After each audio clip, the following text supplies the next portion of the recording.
Hello, folks. We're here today with our special guest, Andrew Peak from Do You Convert, who is, that company is one of the leading digital marketers specific to the home building industry. It's a company I followed for quite a number of years as a residential home builder myself, and reached out to Andrew. He was gracious enough to join us today, so I'm very excited about it. I'm going to let him kind of introduce himself. And the only question I ask as we start out here, too, check out the doyouconvert.com website, looked at your team, and so you can let me know, is there a requirement if you're a male to have the beard and mustache? I don't know. You all had that sort of That is a great question. I think it should be. It seems like everyone has a beard now. Of course, if I didn't have a beard, I might look like I'm like 12 or 13 or so. So I better keep it on. But Kevin and Mike, maybe we'll change it up. Yeah, I could do that too. Give me some hair around somewhere. Yeah, there you go. Just move it all around. That's right. So yeah, why don't you guys just go ahead and tell us a little bit about yourself? I know your Twitter handle is, I think, Ad Doctor. So I'm just kind of curious also how you got that name and where that came about. A little bit about your background and how you came to where you are today. Definitely. So I'm a graduate from Florida State University. Go Noles down here in Florida.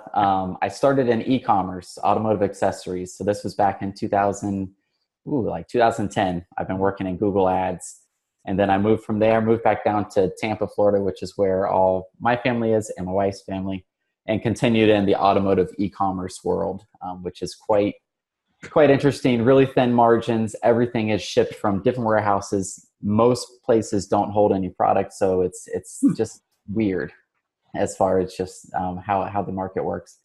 Got out of that, and I started my own agency, working primarily with lawyers and other local service professionals. Okay. Around that time, I met up with Kevin. I believe it was on LinkedIn. That's Kevin Oakley with Do You Convert. And he needed just some assistance with some of the more technical aspects of the client work. Fast forward to fall 2016, Do You Convert was looking to grow, and that's a big time constraint, is the execution on the digital marketing. So Kevin reached out to me. He's like, hey, this is what I'm looking for. Do you know anybody? I'm like, okay, let me look around and see if I know someone who I would trust giving that referral to as far as the job to Kevin. I'm like, oh, I don't know anybody, but I'm kind of tired of this selling thing, because I'd be executing on the client work and having sales meetings with potential clients. I'm like, oh, what about me? So I'm like, hey, Kevin, what about me? Let's set up an interview. And sure enough, the rest has been history from there. So about 2 years now working full-time with Do You Convert. And then before that, for a couple of years, just working directly with Kevin. Okay. And then the Ad Doctor part of it? Ad Doctor, that is fairly new. So as we'll talk about here in a minute with the podcast, we have a lot of fun on there. We try to make it less formal and just conversational, as if you're in the room with us. And that was just a joke. I'm like, oh, here I am, the Ad Doctor. And we've had other like nicknames, Lead Gen Ninja and whatnot. And that one just kind of stuck. We had an event in Columbus a couple weeks ago, and I had a few people there say, hey, it's the Ad Doctor. And these are people that know us well. I'm like, okay, I'm gonna make the switch. I'll be the Ad Doctor. Why not? It's funny. It's catchy. People tend to remember it. So. Sure. Okay. Well, that's kind of curious. I always like to find out, and there's always kind of interesting stories behind there too. Definitely. Certainly the main reason I wanted to bring you on here too is introduce you to our builders that use our software. I always like to kind of direct them to things I think they should know about if they don't yet. And you have a podcast out there for really residential home building is kind of part of it, I should say. But as you listen to it, a lot of it is just, current events that you kind of go over, and then you kind of introduce a specific thing for the home builder side too. Yep. Yeah, so the podcast is Market Proof Marketing, and our goal with the podcast, we say in the beginning, our goal is not to sell, it's to elevate the conversation, really to bring everyone that we work with, everyone that we converse with, up a few notches as far as where they are at mentally with digital marketing. The difficult part with home building, with the cycle, as far as people, they'll say, hey, I need to move. They'll start searching. 3 months later, they might become a lead. 6 months later, they might decide, hey, now we're going to actually buy. So the buying cycle is just super long compared to, say, an iPhone or something, where they're like, oh, I'm going to get a new phone. Cool, I'll go do that today. So it's a little bit different. So what they see out on the headlines as far as digital marketing usually doesn't apply directly to how they can run their campaigns when they're advertising.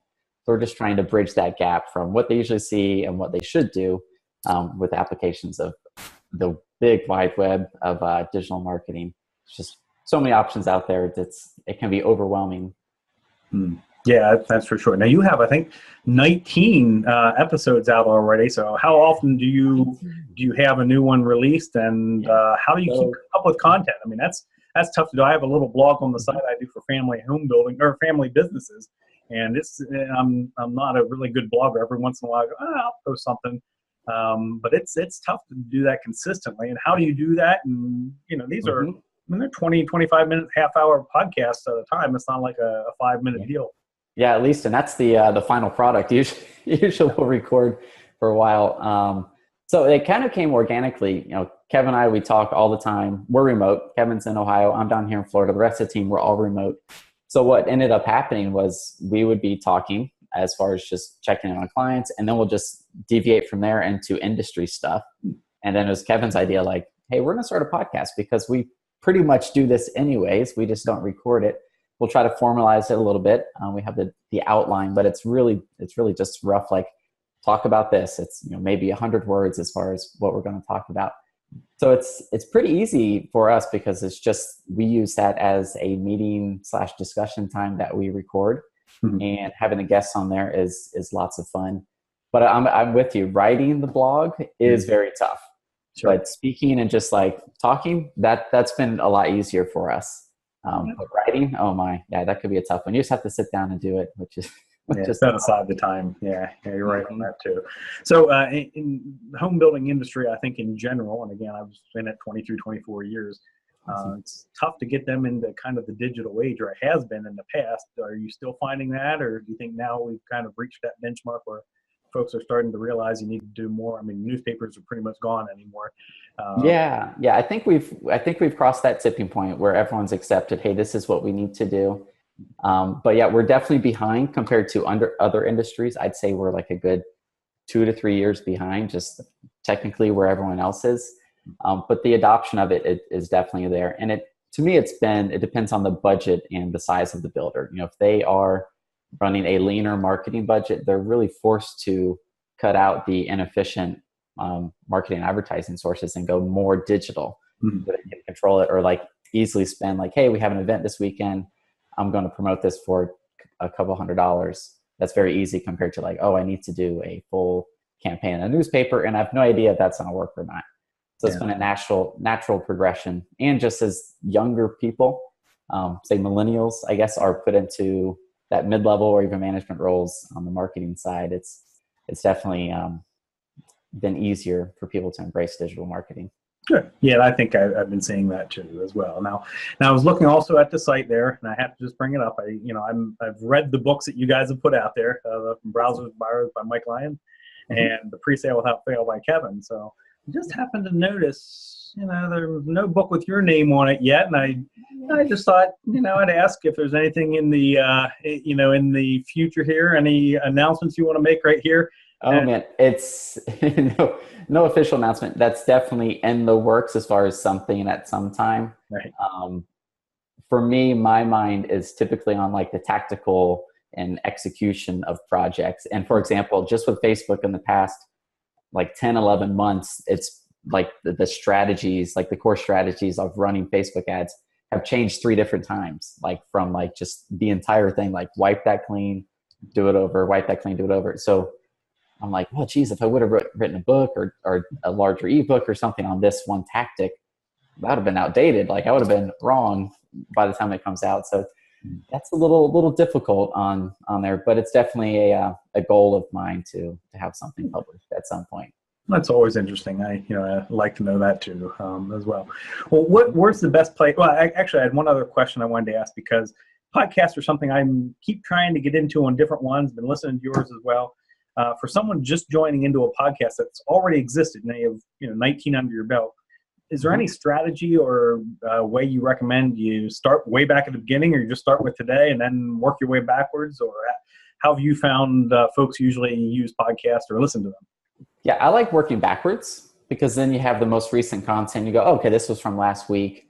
I think people tend to stick with it more. And then as they have extra time, because if they listen this week, and this is for any podcast, not just ours, Sure. They listen this week and then say next week, they're like, oh, I have an hour, I have a longer commute somewhere, or I'm sitting at an airport, I have time. They'll have the new one to listen to. And so they could always work backwards, but that way they're always caught up. They're not having like, oh, this is from 2 months ago. That's old news now. And they're not turned off by the fact that it's old and outdated. Nice. Okay. Well, that's fair enough. Real quick, where can folks find your podcast, and where's the best place to do it? I know on the website you can, but what's the best way to get it delivered? So, you've got best way would be just go to doyouconvert.com. The whole team's there. So I'd say follow all of us and check us all out. But then marketproofmarketing.com takes you directly to the episode list. Okay. It's distributed on all the podcast networks and SoundCloud, probably soon to be on YouTube if that's easier, like in the office. I know for some that's easier just to have the playlist up. But yeah, check us all out, doyouconvert.com. Just click on, I believe it's the team or our team, and you can see Mike, Jen, myself, Kevin, Becca, and Jackie. Okay. Well, great. Well, I really want to appreciate you taking a few minutes out of your day to share what you're doing. It's truly an honor to be able to talk to some folks who know what they're doing on the digital side, for sure. And I appreciate you having me. Okay. Well, thanks. Well, maybe here in the future, we'll find a time to connect again. Oh, for sure. Great. Hey, thanks so much. Thanks, Brad.